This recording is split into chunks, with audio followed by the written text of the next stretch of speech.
My Lords, some very powerful speeches already, and it's a real pleasure to hear them. This was supposed to be the worst bit of the bill. It's a terrible bill, but this was meant to be the absolute pits. And of course it is terrible, but the government has actually made things worse by bringing in the latest amendments. And so this isn't the worst bit anymore, it's just the next worst bit. I've signed about a dozen amendments in this group, and I could have signed them all. I definitely support them all.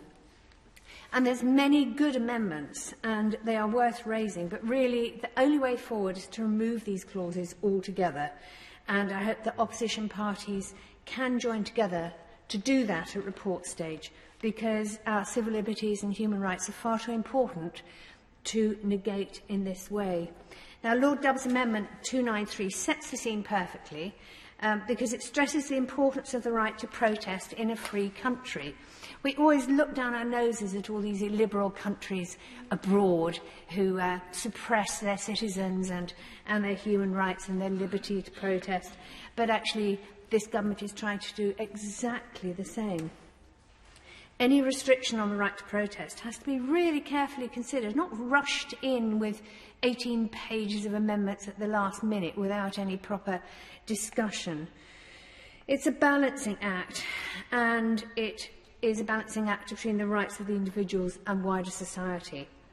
And the balancing act already happens because there's a great number of restrictions on protests in this country. The police have many powers, which they use, and many tactics, and some of which go too far, like heckling.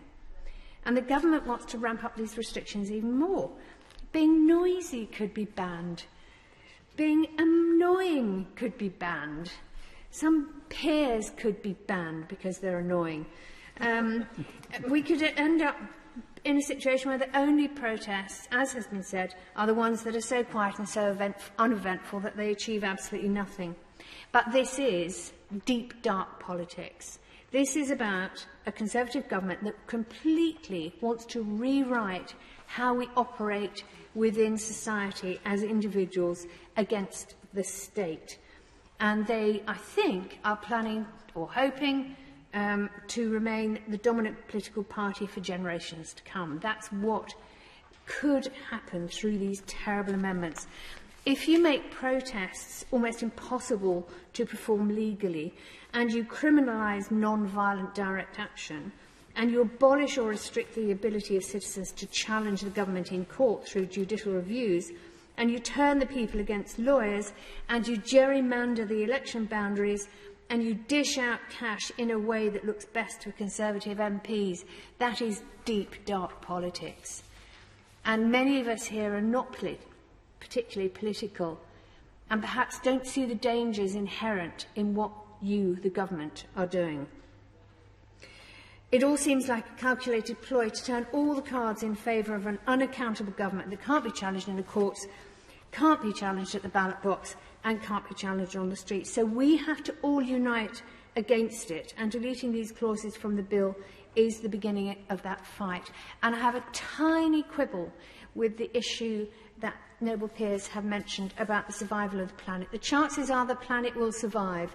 What we are doing in this climate crisis, we are destroying the little bit of ecosphere that supports human life. And so that's what we have to think about. It's not survival of the planet, it's survival of people.